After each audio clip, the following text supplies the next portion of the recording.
Hey there, everyone. Welcome to another episode of the Managing Partners Podcast. I'm Kevin Daisey, and I'm your host. I'm always out there looking for great guests for everyone and searching around the country all the time. And today I got Scott Snellings coming on, and he's out of Frisco, Texas. So welcome to the show. Excited to hear your story. Yeah, thanks, Kevin, man. I appreciate having me on. I'm a fan of the show. I've listened to lots of your episodes, and so when you reached out, I was more than happy to come on. Well, I'm happy to hear that. I appreciate that very much, and I love when people listen and hopefully get value from the episodes. And so, me and you got to speak and talk about business, and obviously have a similar passion for just business in general and the complexities and different things. And so that's what I love talking about. I always tell folks, I don't run a law firm, but I see it the same. We run a business. I have employees. I have staff. I have the same problems. And so I had that general connection with my clients or with you as a guest. You run a law firm, and I'm trying to learn as much as I can hosting this show, from my guests. And so I just love having these conversations. So, but Scott, look, you're doing a lot of cool things. You're doing a lot of things right. And, just want to talk about some of that today. But before we dive into some of those things, first, just, give us your background. Who are you? And all the attorneys listening right now, tell us about your journey to become an attorney and running your own firm. Yeah, man. And, to your point, having a business, or it doesn't really matter what you're doing, you're going to have the same kinds of problems, right? You're going to have revenue problems, people problems, growth problems, all that good stuff. But yeah, whenever I went to college, I wanted to be a doctor. I had zero intention of being a lawyer. In fact, that sounded terrible to me, and didn't do so hot in biology my first semester. And so those dreams were quickly squashed, and ended up a psychology major and fell into an internship with a personal injury lawyer and absolutely loved it. I used to think that being a lawyer was sitting in an office, grinding away all day, all night, reviewing documents and things like that. And there's some of that to it. But as the personal injury attorney that I worked for, he was out and about. He was meeting people. There were lots of depositions, kind of the fun part of what we get to do, or at least for trial lawyers, the fun part. And so I ended up taking the LSAT. I got into Baylor Law School, and that's where I went. That was my number one. I really wanted to go into their practice court program, which was fantastic. And they have one of the highest bar passage rates in Texas, which is pretty important. If you're going to invest in a legal education, that you can actually go past the bar. Yeah. And so that's how I started. Yeah, I clerked, and I couldn't really find what I wanted. And my evidence professor, Professor Powell, is the one who helped me get my first job, and that was at Heartline Dacus, and that's a products liability defense firm. And so I got to learn from amazing attorneys there. I worked mainly on General Motors cases all over the United States. And so as a third-year lawyer, I was out taking depositions, doing stuff that, I never thought I would get to do that early on in my career, and just learned a ton. But always had the desire to be a plaintiff's lawyer. And so, and the worst economy I'd ever seen. What's that? That was the defense side? At first, yeah, we were representing the products liability manufacturers. So mainly GM, a couple of other ones. But yeah, and then, come 2008 and that economy, I decided to quit my good paying job, and me and another guy went out and started a firm, and we were together for about 9 years, and then we went our separate ways. And yeah, Snellings Law was born September 1st of 2017. So we've been at it about 6.5 years now. Wow. Okay. So yeah, it's a good time to start your first firm, 2008. Yeah, right. In a very conservative jurisdiction, we decided to go start a plaintiff's firm. Yeah. I like hearing those stories. And then, we started a radio digital in 2017, in February 2017. So we just technically crossed 7 years, I guess. That's awesome, man. Congratulations. That is no easy feat. Yeah, that's for sure. Well, that's awesome. That's a cool story, and kind of how you pivoted and found your way. And I love hearing those stories. There's a ton of those stories on this show. Sometimes I have someone come on and go, I was like 1 year old and decided I want to be a lawyer, just crazy stuff, like, yeah, I do it from the day one, but, but, it just doesn't always work out that way. I didn't know I was going to be doing what I'm doing right now. That's for sure. until later? Yeah, I'm a first generation, college grad, and then obviously first generation law school grad. And so, yeah, it's something that, I always had my heart set on being a doctor, and that just wasn't in the cards. And it's awesome. As I look back now, I would not have been a great doctor. I just wouldn't have been. And so I'm glad that I figured it out then, as opposed to on down the road. And yeah, I had the passion for helping people in really, really difficult circumstances. And so with PI, I get the medicine part. I got my EMT certification in high school. I really loved the medicine part of things and the physiology and just the helping people through, those awful injuries. And so I definitely get my fair share of that. I mean, as a PI lawyer, you're in medical records most of the day, it feels like on some days. But I get to scratch that itch without having to actually, have the MD behind my name. Yeah, it's amazing. And, I think the perception of the general public, like, lawyers don't help people, or, they take that as so many personal injury firms, specifically personal injury, all so passionate and want to help people, and almost all stem from a story of some situation in their family or friend or something that put them on that path. It's really amazing too, because the vast majority of PI lawyers that I know are amazing people.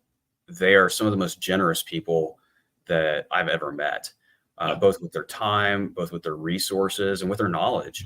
There's, I can list off name after name after name that if I run into an issue that I've never seen before, or I want to bounce an idea off somebody, I can call them up and they would absolutely stop what they're doing and talk to me. Yeah. And I think as a profession, PI, I haven't really heard that from a lot of other practice areas that have that kind of camaraderie and desire to help each other. Yeah, no, I totally agree. And that's just me seeing it from my point of view, and, not being an attorney, but, talking to many attorneys. Yeah, you see it. You see it. Yeah, I see it.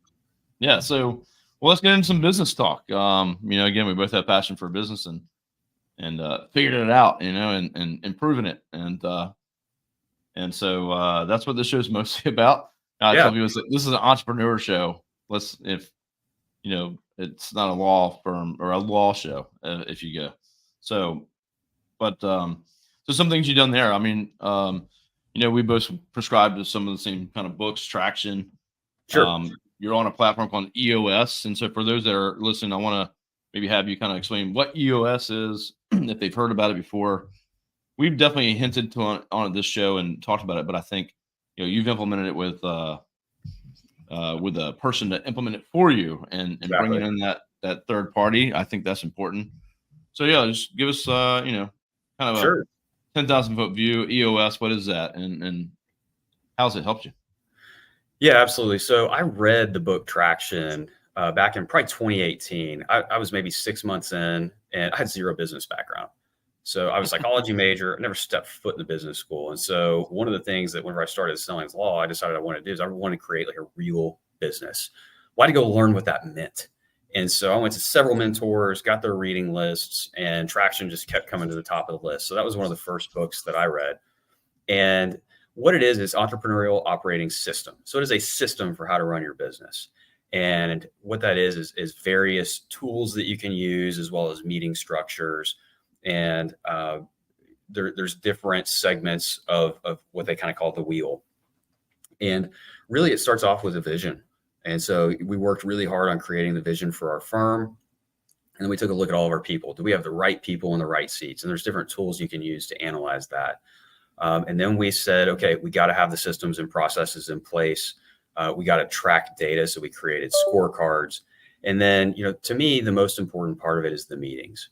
Because what it does is it really, really, really creates, sorry, my auto lights are on here, is it really creates that specific time each week for you to focus on the business. We're not talking about cases. We're not talking about, specific day-to-day things. We're talking about the business. So do we have a system that's working or not working? Is there an issue with an employee? Hey, are people at capacity? Do we need to talk about hiring? Where are we going to put somebody? Because we got to deal with office space. Are our core values, are they right? Is somebody not meeting them or exceeding them? And so we talk about all of those different things every single week. And so as things come up throughout the week, I always have my, I don't know what it's called now. It was Traction Tools back when we first started. I think they've changed the name of it. But I always have that open to where if I have something that comes across my desk or I have an idea, we throw it up there, and then that's the place where it lives until we actually get to it in our leadership meetings.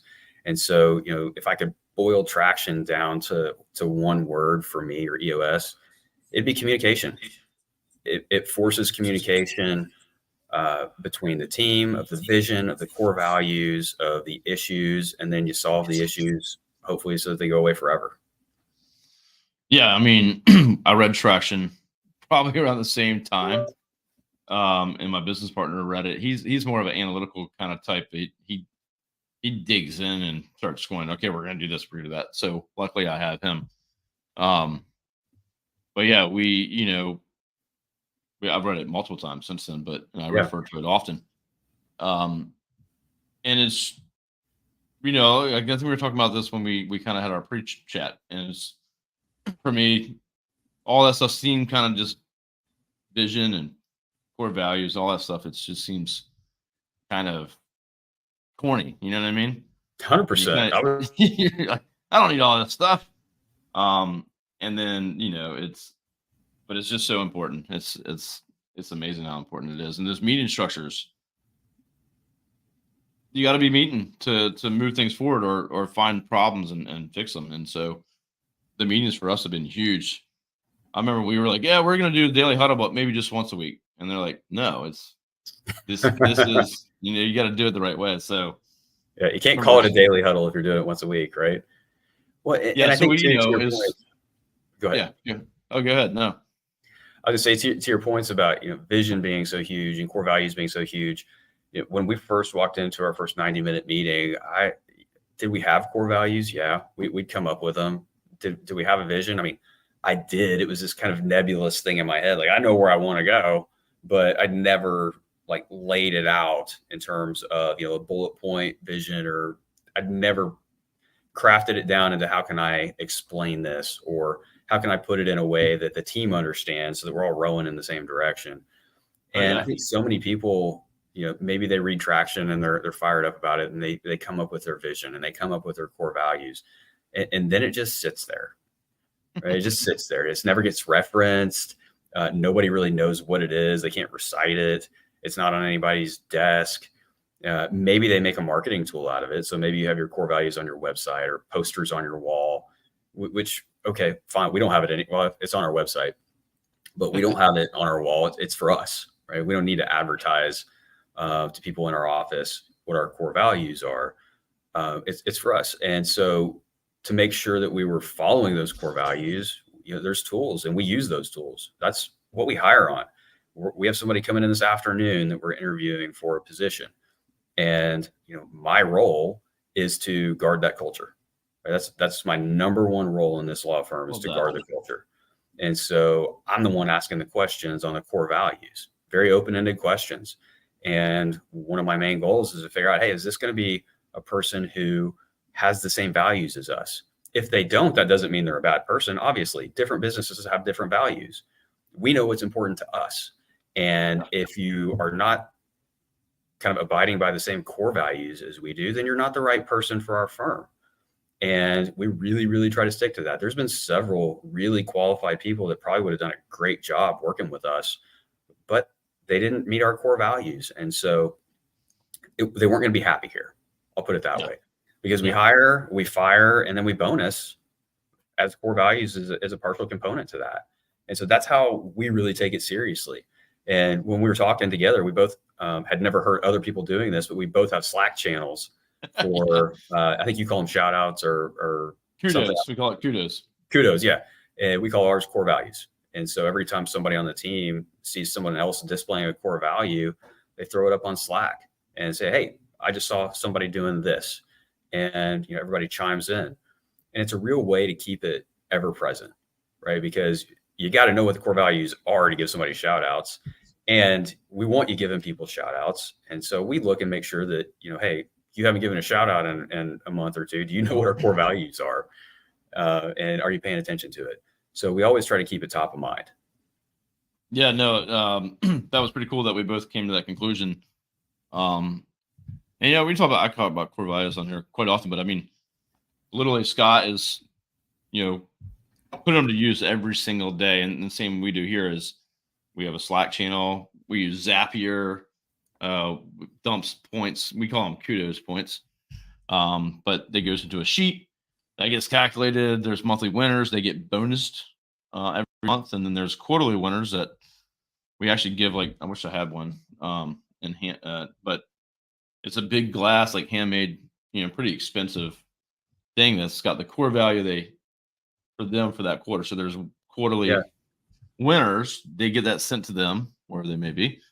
And it's in our company meeting displayed. That person has, been chosen by their peers. I think that's the most important part.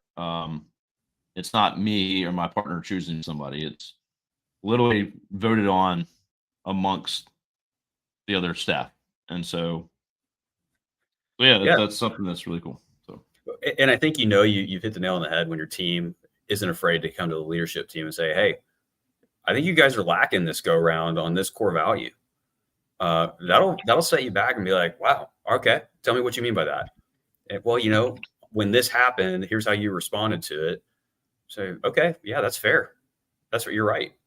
And so if your team is willing to, not only give kudos to other people, but also not be afraid to call them out on it, especially to the leadership team and about the leadership team, then man, that isn't it the right way. absolutely. And you have to have those open lines of communication. Your team, you have trust with your team. And they want to be here, and then they start to guard the culture. So Yeah. you're guarding the culture, but you want your team to be right there too and go, hey, Scott, I know you want to hire that person, but me and the other folks got together and we didn't feel right about something, or, I don't think they're going to be good here. And sometimes, as the owners or leaders, we might miss that. I mean, we're excited about them because we like them for some reason. And then, and I've had this happen where we're like, yeah, we're going to hire this person. And like some staff come forward and be like, I didn't like what they said here, or, they didn't really know a lot of background about our firm and didn't seem like they did their research. I think we should probably have another interview. So you want that kind of feedback, and then you got something right there. You know what I mean? Yeah. I'm one of those people. I want to hire everybody. Right? I like everybody. I'm Mr. Nice Guy too. And so I need my law partner and our head of operations in there, because they aren't that way. They're more discerning, I guess I should say. But we also have them meet with our entire team, and that's one of the things that the team always comes back and feedback. Yeah, hey, I think they're solid on our core values. But like, well, I don't know. I was asking about this. I don't know if they meet this core value, so maybe that needs to be fleshed out a little bit more. But yeah, to your point, I think spot on. When your team is evaluating new hires and when your team is operating, with those core values front of mind, then yeah, that's when things really, really seem to kind of be synchronous, and they get really guarded about the culture too. They don't want somebody coming in who's going to screw things up. When you've created a really good culture, everybody wants to guard it because it works really, really well. Yeah. And then for anyone listening out there right now, if you want to, be like some of these lawyers that are out there, like take 30 days off, take a month off, or 2 months off, to be to leave your firm, like you need a culture like that. If you have a bad culture and you want to leave for 60 days, then a lot of bad crap's going to happen. So you got to get this part nailed in, or you can never walk away. You do. And that kind of leads to the other massive thing that has really helped us move our business forward, which are the systems and processes. Right? You can have an amazing culture, but if nobody knows what on earth they're supposed to be doing, you're going to fail. You're going to go down in flames. Yeah, they might keep up for a little while, and then it's like, what are we doing? Yeah, exactly. Especially if you start to experience any turnover or things like that. And so, we're in the process right now of all of our task flows and everything is in Filevine, which is the case management system that we use. And then obviously we have them backed up in a Word document, and we're constantly changing those. But still, when we hire somebody, if we hire the person today, when he or she comes in, they're going to have somebody sit down next to them and teach them, hey, here's how we save documents. Here's the document with how we title things, but here's click, click, click, how you go to it. And so we're working on implementing Trainual right now and recording a bunch of basically nothing longer than 2-minute videos. Everybody in every seat is recording these. I mean, the case managers will get together and say, hey, I'll do these, you do these. And then that way everything's in little 2-minute bites. So if you have a specific question, you go find it and you don't have to scroll through a 30-minute video. That's awesome. And if we change something, super easy to change a 20-minute video. I'm sorry, a 2-minute video. Yeah, it's not like some big long thing. And, all that stuff. And so that is our head of operations. That is her massive rock for the year. I know rocks are 90 days, but every 90 days she is pushing that project forward. Pushing the rock. So, she's pushing the rock forward. She's been doing an amazing job on that. And, we're in Q2 now, and she's got the team presentation ready of, okay, here's how it's all going to work. We have Trainual now. And so we're going to start recording videos probably next week. That's awesome. So just to kind of back up to the rocks. So in traction, if you read that or follow, it's your big, you should have a big quarterly goal that you're trying to accomplish. And I think there's like a video out there of like a teacher, a professor. He does like the sand and the rocks, or the pebbles and then the rocks and then the water. Yeah. And depending on the order you put it in, it all won't fit. Right. So if you pour the sand in first, then the rocks won't all fit in there. So, it's like the little things get in the way, right? So you want to make sure you focus on those rocks, and that's kind of where that came from.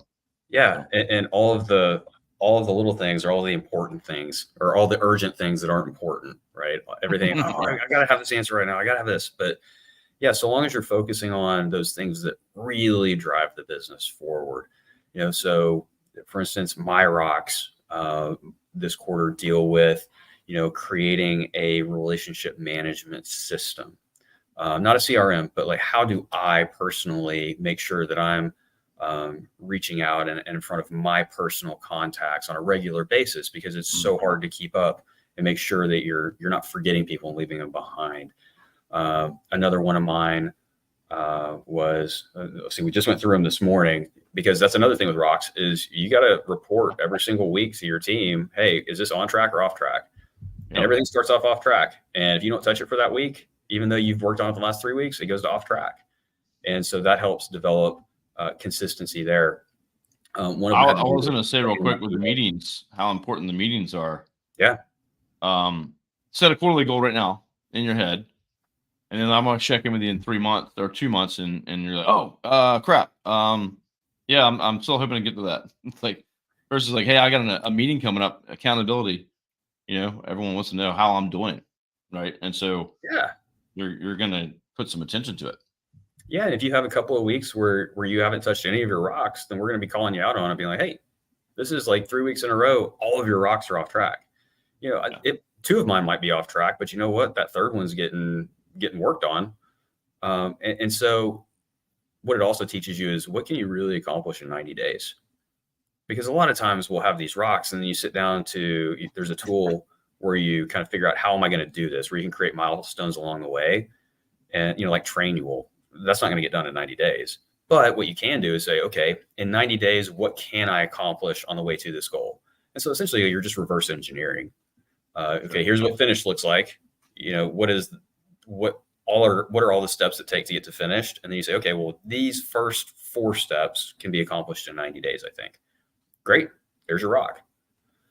And that's been momentous in helping us move forward on the things that really push the firm forward. Things like reorganizing the firm. We went from a firm where we had a pre-lit section and a lit section to now we operate in teams. So that, and one of the reasons was there was so much knowledge loss between pre-lit and lit. So as now we have the same people handling the same case from beginning to end.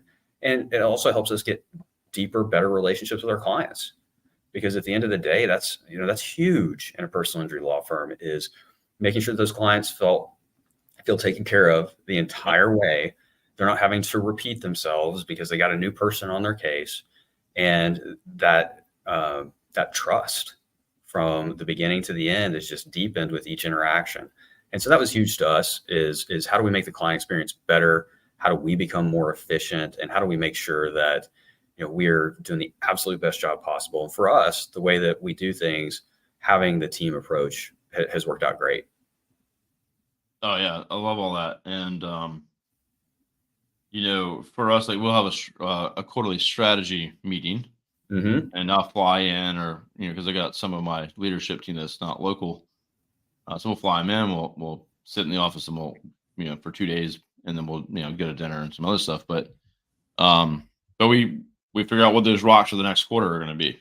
Yeah. So, and a lot of times, I mean, we'll have everyone speak their mind and throw out their 2 cents, and we'll just get this pile of potential rocks, other issues, things to deal with, and we'll go, all right, what things can we deal with in this meeting tomorrow, versus like what are big things that we need to like work on or reorganize for, and then what's our rocks going to be, and we came up with this last quarter.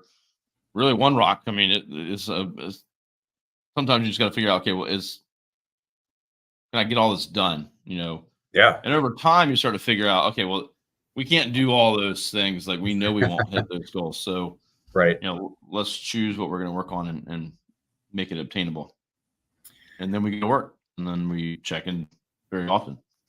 So, and it's amazing too what you can accomplish, every 90 days when you do those quarterly meetings. We just do one day, and it's offsite. We have an implementer, so we have a professional who's teaching us how to do these things, and who's essentially mediating our quarterly meetings. And then we have a 2-day annual meeting. But I mean, you spend 8 hours in a room coming up with all the problems, reviewing how last quarter went, planning out the next quarter, and then talking through issues with zero distractions. And you can accomplish so much. And I mean, we get after it. There's, I don't want to say knockdown dragouts, because we all get along really, really well. It's completely respectful, but, I'll get called out. I don't like the way that you handled this decision, or, you made this call without coming to the leadership team, or, I think you were too lenient here. And, that's becoming an issue. And so we got to talk about, hey, do you not need to be the one doing this thing? Should it be someone else? And there's zero protection, but there's that trust factor that no matter what's being said or what's being addressed, it's all for the best of the firm. It's not personal whatsoever. It may feel personal. It often feels personal. But when you have that understanding going into it, I mean, I can tell you, before every quarterly meeting, I have butterflies in my stomach, because I know that we're about to fight, but it's productive fighting. And if you can't fight with your team, if you can't have ideas that people vehemently disagree with and work through that, it's not a very healthy team. I mean, look at Lencioni's 5 dysfunctions of a team. What's the I was getting ready to say that. I was literally getting ready to say that. Yeah. And so we try to live that out. No, I love that. And so this is the same thing in ours. So, and since we fly people in, we just do 2 days, because one day would not make sense. Sure. But we also go to dinner and we hang. And so it's probably more like 3 evenings and 2 days, and so a lot comes from that. And the same thing, like we'll have so we have different departments like SEO and content and web development, and they all have different needs and things that they see. And so we let them have the floor, like each one of them, like, what are your concerns? What do you see we need to work on? And people just lay it out there, and before early on, it's like they don't have too much to say. They kind of just keep it light.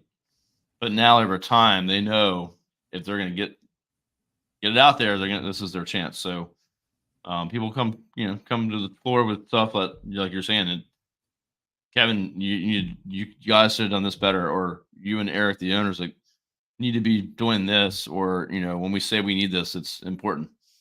And so you get called out, owner or not, it doesn't matter. So no, it's but it's become like you're looking forward to that kind of stuff, and again, the culture of the folk, like they're there to help us grow this and do well, and so it's important to them. Otherwise, they wouldn't say anything or care.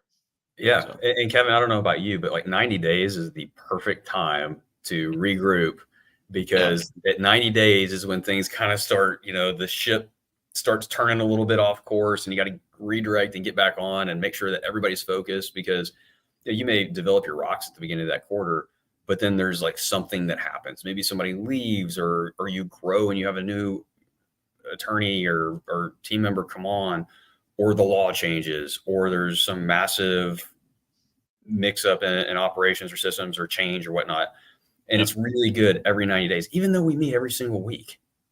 We have so much to talk about during that 8 hours every quarter, and we get back on the same page as the leadership team. And that is so valuable, because That's you just have that uninterrupted time to go through and deep dive the harder stuff.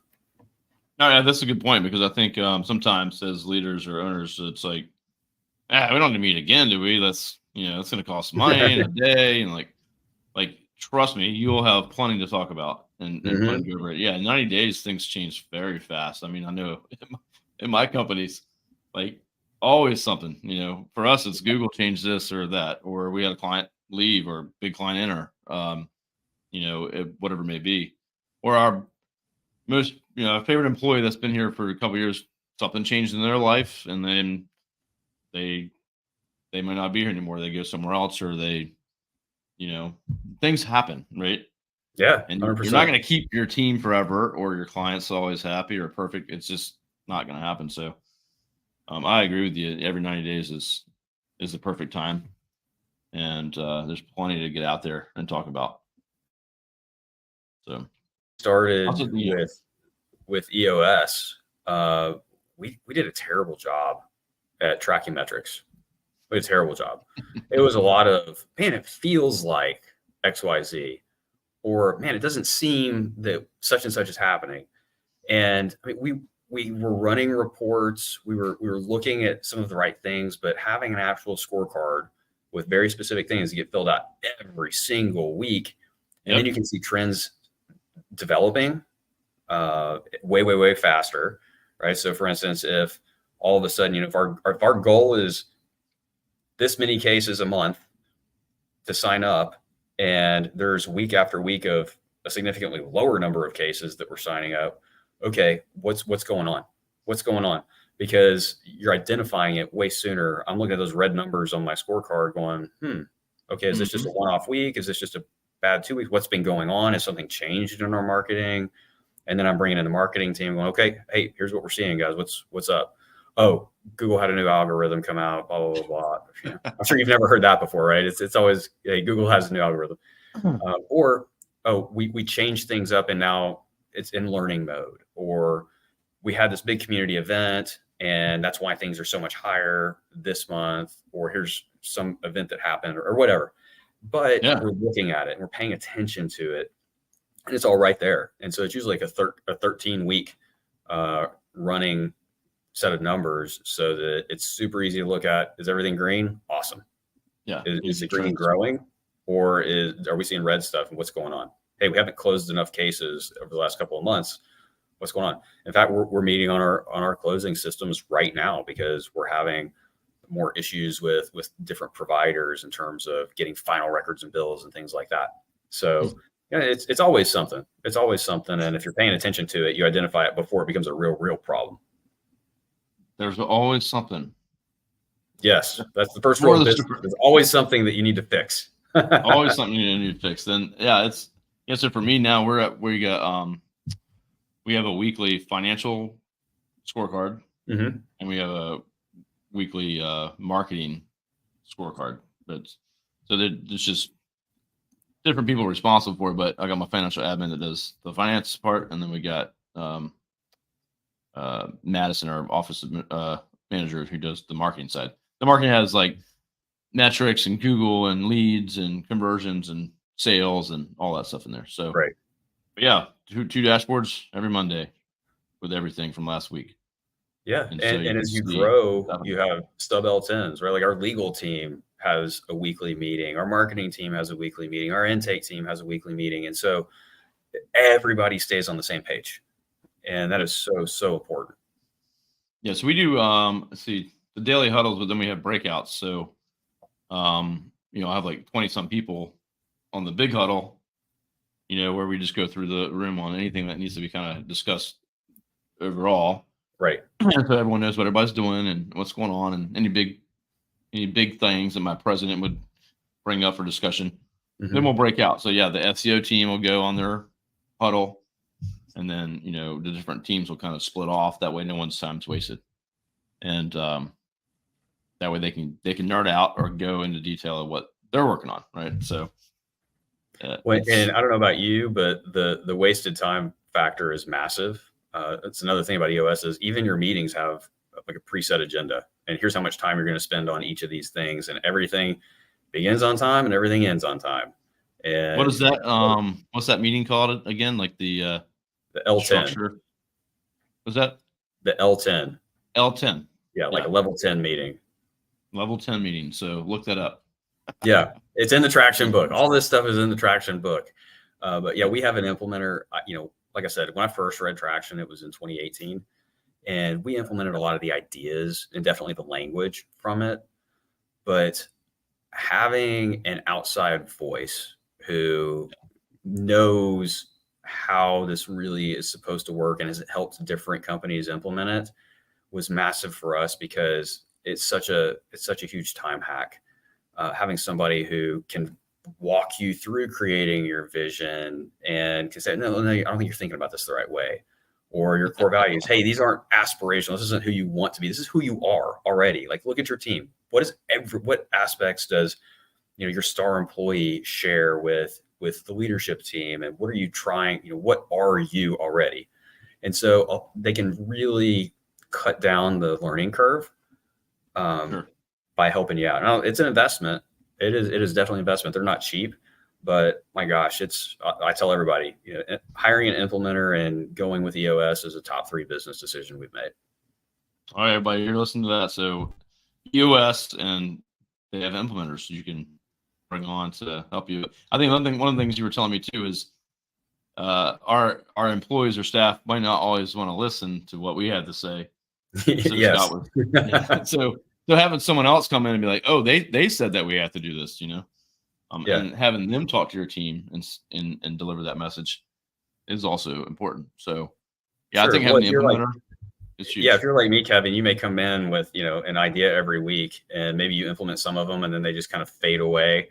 When you have that outside voice that everybody knows, like, oh, okay, this is for real. They're paying really good money for this. This is going to be something that sticks.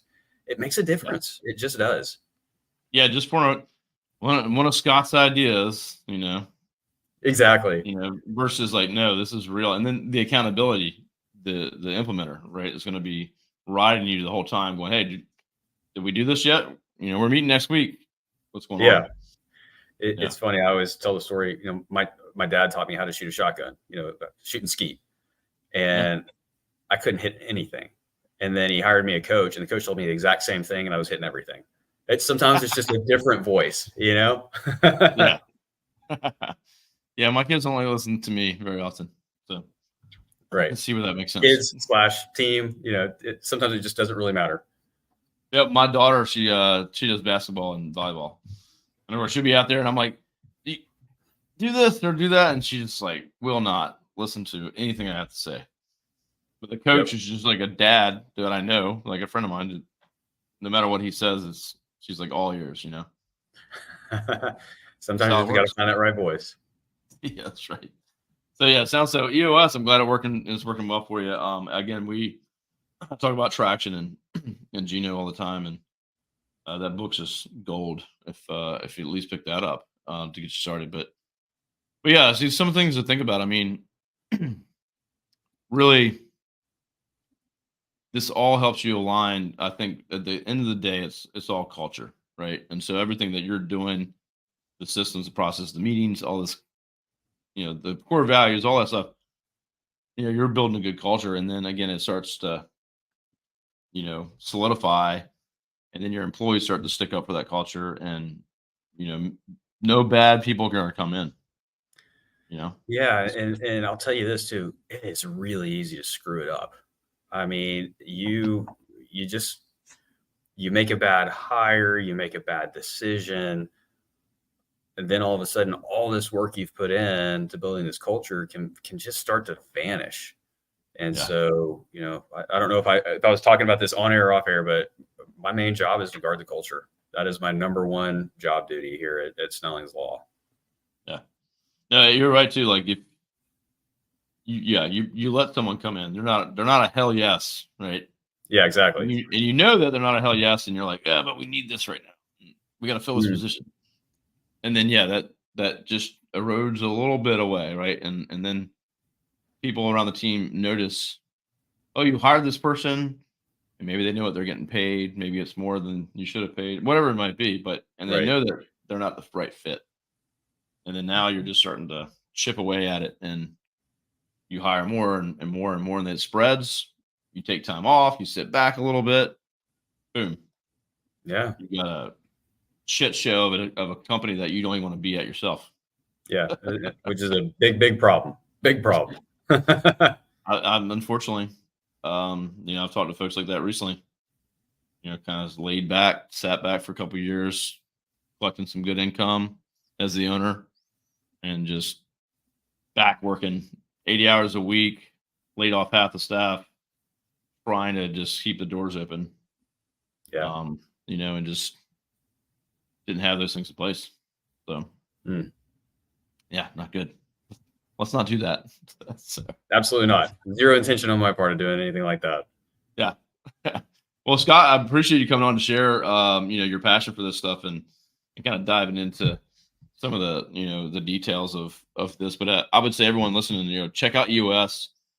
There's other systems out there. EOS is for me the number one and the most, widely talked about, I believe. But I think, what Scott's done with the implementer and having someone do it, help you do it, is huge. I think for just for any of us entrepreneurs, like you read something, you pick up a tip here and there, but this is a full system, and it can't be something you just kind of like piecemeal, Yeah, and for anybody who's interested in looking at implementers, they'll do a 90-minute meeting. I think they all do this, a 90-minute meeting for free. And they'll walk you through, hey, here's exactly what we're going to do in Traction and see if it's a fit for you. Like I said, hey, they're not cheap. You got to look at it as an investment. And I'll tell you this, our return on that investment has been just sky high. We wouldn't be where we are right now had we not hired an implementer and actually implemented EOS. Well, there you go. That's a testimonial. That's right. I'm not getting any money from EOS here. No. You sponsor the show. Well, I appreciate that. And, I believe you. So I think it's where I made big investments, and I'm sure a lot of people listening have probably wasted money on lots of things. And yeah, I know I have. Yeah, this is one to do for sure. So anyway, check out Scott at his firm too. We didn't talk about your firm too much, but Scott, you have a couple offices down in Texas, personal injury. Yeah, we're in Frisco, we're in North Dallas, and we're just south of Oklahoma over in Sherman, Texas. There's 5 attorneys here. While each attorney is a primary on their cases, we all talk about all the cases. And so we really have carved this up into a team approach.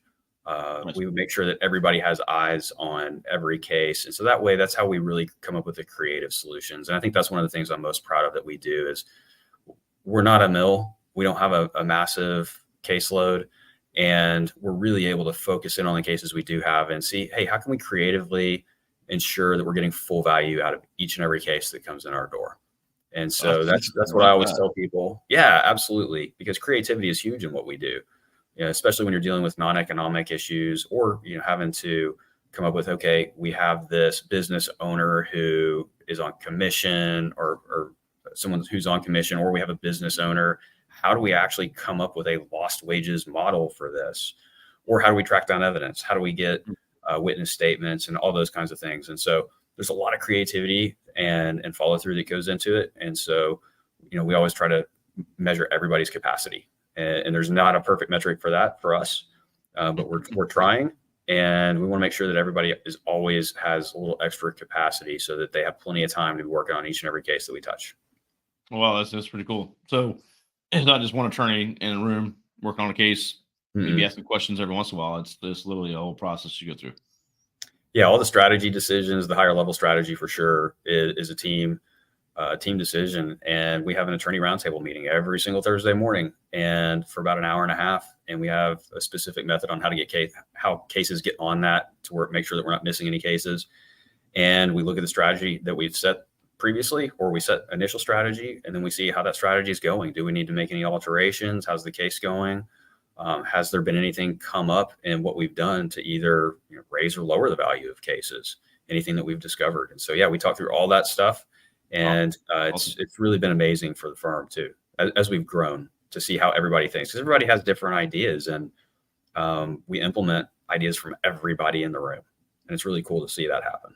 What do you call that meeting? We call it our attorney roundtable. Attorney roundtable. Cool. Yeah, it's usually on Zoom. We don't have any round tables in the office, I don't think, but that's the premise, is everybody's ideas are on equal footing. That's pretty cool. I like that. Are you office and at home, remote? What's your setup there? So all of our team members are in person. They do have a work from home day every week. Just the way that we're set up, man, the in person, we just get so much more out of it. And everybody loves being here. Yet another aspect of having a great culture is everybody likes being around each other, and they feel, like they're missing out if they're gone for a few days.